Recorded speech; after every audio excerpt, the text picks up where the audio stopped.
Bem-vindos ao primeiro vídeo desse canal, que não tem nome ainda, senão o meu próprio.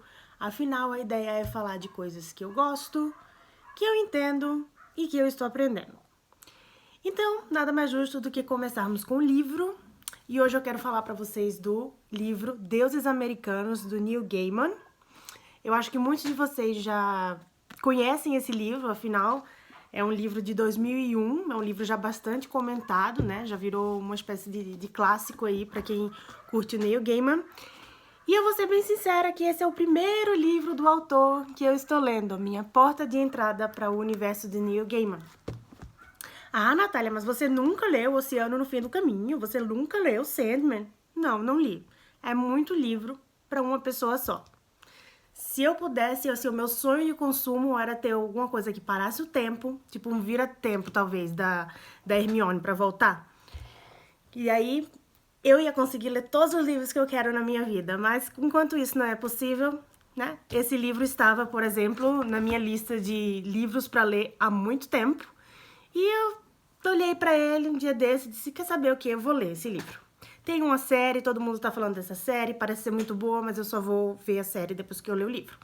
Então, vamos falar um pouquinho de Deuses Americanos.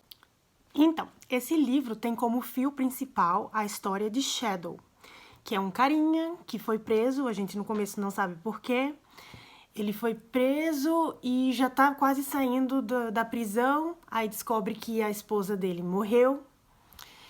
E ele se descobre também sem emprego, sai da prisão, tal, beleza. É abordado por um cara no avião, um senhor bem estranho, que oferece para ele um emprego. O cara parece saber bastante sobre a vida dele e ele fica o quê? Todo desconfiado e pergunta o nome do cara. E aí o cara fala: "Ah, que dia é hoje?" "Ah, hoje é quarta-feira." Então o nome desse personagem vai ser por todo o livro Senhor Wednesday, que é quarta-feira.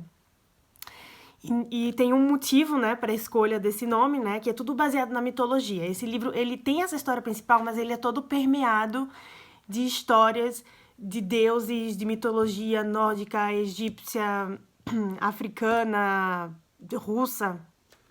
Então é bem interessante. Mas enfim, a história principal é o Senhor Wednesday com o Shadow.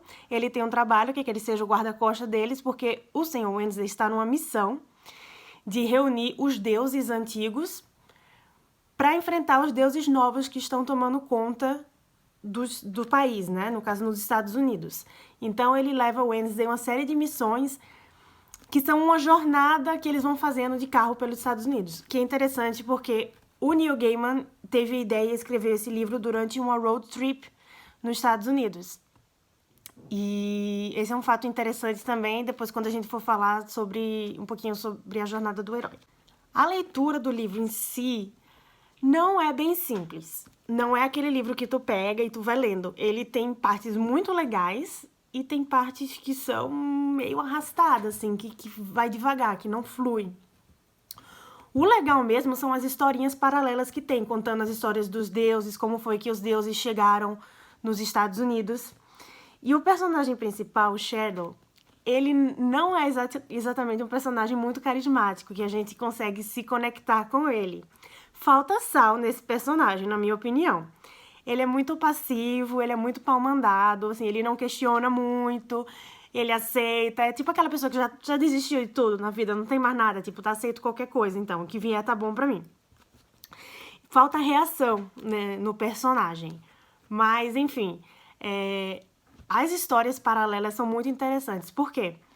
Toda a ideia do livro é que existem os deuses que foram trazidos, os deuses das culturas antigas, né, os deuses gregos, nórdicos, que foram trazidos para os Estados Unidos pelas pessoas, né, os navegadores, as pessoas que vieram trabalhar, até os escravos mesmo, foram trazidos para a América no inconsciente dessas pessoas, claro, né, tipo, elas vieram, né, com sua cultura e chegando nos Estados Unidos, elas começaram a cultuar aqueles deuses que ainda eram muito fortes na vida delas, né, fazer sacrifícios, fazer preces, e os deuses foram se fortalecendo ali nos Estados Unidos. Sendo que com o passar do tempo e com o avanço da racionalidade, a civilização e tudo mais, as pessoas foram deixando de acreditar, de cultuar esses deuses, e eles foram perdendo força. Então, no presente do livro, né, no tempo atual do livro, os deuses, que são os deuses antigos, eles estão passando por uma situação bem difícil. Eles vivem meio que na sombra, meio que catando migalhas de idolatria, né, tentando com que as pessoas venerem ele de algumas formas até mais sutis, de forma que eles consigam sobreviver, né? Alguns têm profissões, né, feito o Anubis e o outro que eu esqueci lá, que é o Jacal e o Ibis. Eles têm profissões que são condizentes com o papel deles na mitologia, né? Na mitologia egípcia, no caso. Então, eles vivem essa situação, assim, de completo abandono, assim, tentando sobreviver com o pouco que eles têm, enquanto o mundo vem sendo dominado pelos novos deuses. Os novos deuses que são... no livro a gente tem apresentado a deusa da mídia, né?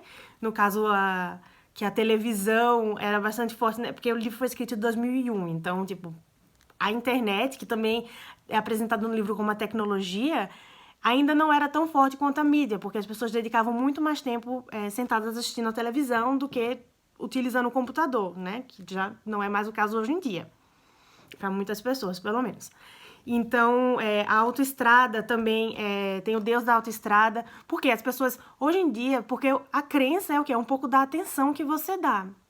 Então, se as pessoas não estão tendo tempo, né, para ir ali fazer uma reza, fazer uma libação, fazer um pequeno sacrifício para um deus antigo, né, vamos dizer, tipo, para qualquer deus aí que vier na tua cabeça. E hoje em dia a gente passa o tempo da gente assistindo televisão, tanto que a televisão é o altar dessa deusa, ela fala, né? Onde a gente está ali reverenciando ela, alimentando ela. Tem o deus da tecnologia também, que hoje em dia já seria bem mais poderoso, e o deus da autoestrada, que recebe seus sacrifícios como? Imagina a quantidade de acidente que tem e de coisa que tem na estrada. A ferrovia, por exemplo, já é um deus, assim, derrocada, né? Porque no começo ali, né, da Revolução Industrial e tudo, a ferrovia era bastante importante. Era como várias coisas funcionavam, né? Precisava do intermédio aí das ferrovias. Mas hoje em dia já não é tanto. Então, ele já é um deus que foi esquecido, e esquecido para eles é a mesma coisa que morto, que destruído, né? Porque... os humanos criaram os deuses, a mente humana criaram os deuses e também criou a ciência. Então, tudo é um produto da mente humana. Então, a partir do momento que a gente deixa de colocar a energia da gente naquilo, elas passam a não existir mais. Então, a crença é o tema principal do livro. É através dela que o ser humano constrói a realidade. Não existe nesse livro um véu que separa o imaginário do tangível, do físico. Os deuses, eles caminham sobre a terra, entre nós, porque, como é dito no livro, ele fala assim, o símbolo é a coisa em si. Ou seja, aquilo que um deus representa é o próprio Deus. A forma que um deus toma é um produto de várias imagens simbólicas embutidas de características arquetípicas associadas àquela entidade. Cada deus traz a representação de um aspecto de tal arquétipo, sendo os arquétipos o quê? São imagens de padrões de comportamento estabelecidos no inconsciente coletivo. Os deuses novos surgiram para tomar o lugar dessas representações nas mentes das pessoas, enquanto que os deuses antigos no livro tiveram que se adaptar porque suas egrégoras foram sendo modificadas e absorvidas com o tempo.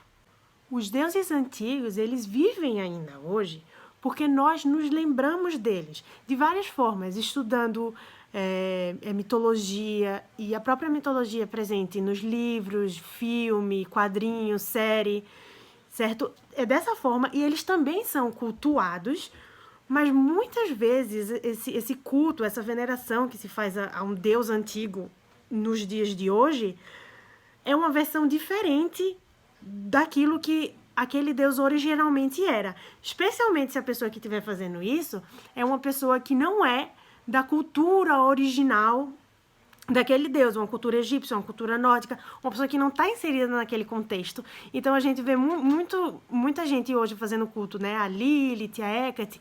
Essa versão delas que se tem hoje em dia é uma versão muito pobre, é uma versão muito simples comparada a tudo que aquele Deus, aquela deusa representava desde a sua concepção na mente das pessoas. É por isso também que no livro dá a entender que existem diversas versões de um mesmo Deus, dependendo do local onde ele é venerado, para onde ele foi trazido. No livro, os deuses, né, o Odin, o Anubis e tudo mais, foram trazidos para a América, né, por aquelas pessoas que chegaram lá no começo da civilização mais moderna, vamos dizer assim.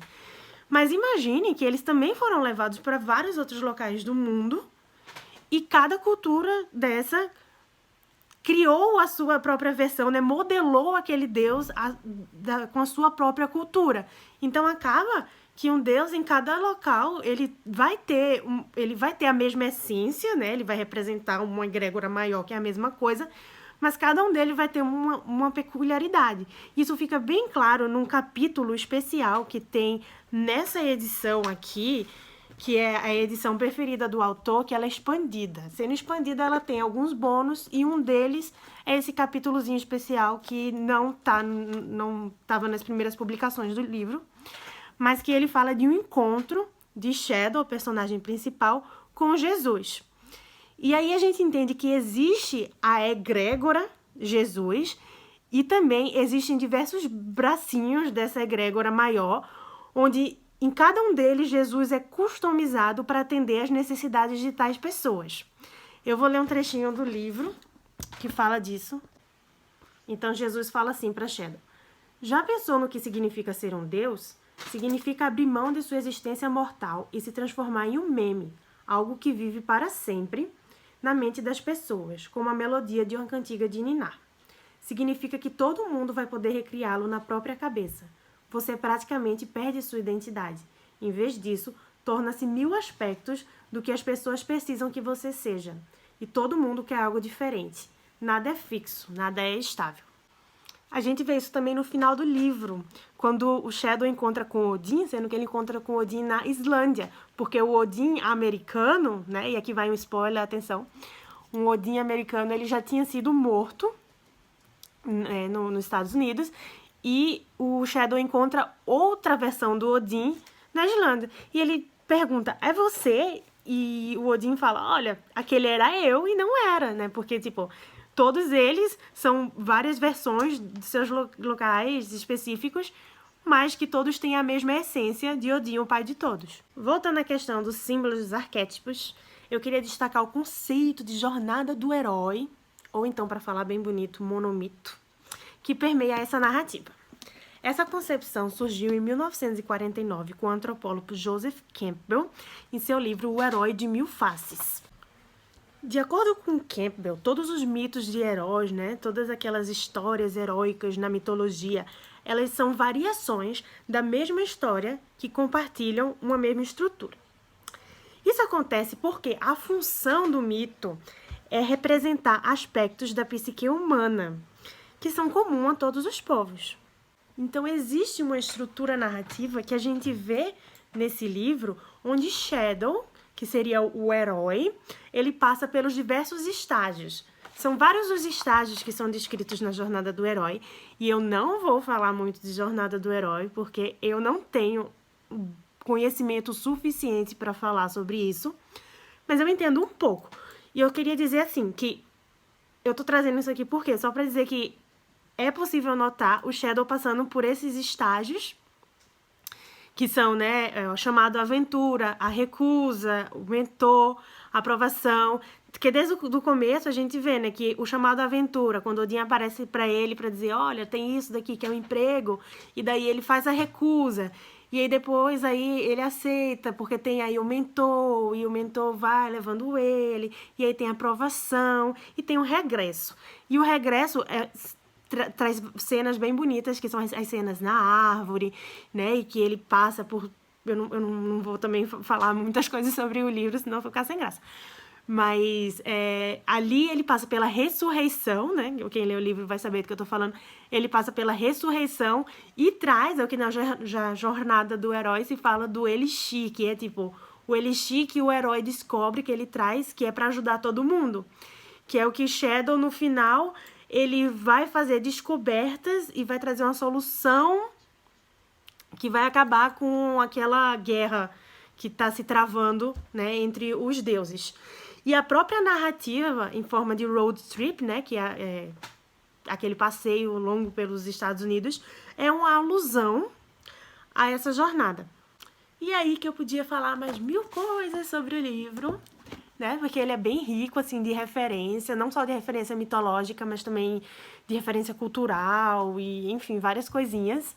Mas eu não vi a série ainda, e daí eu acho que seria legal depois, talvez, fazer um paralelo com a série, a não ser que essa seja uma tarefa muito monumental. Mas, enfim, eu queria trazer minhas impressões sobre esse livro. Espero que vocês tenham gostado. E logo mais eu trarei mais coisitas por aqui. Beijo!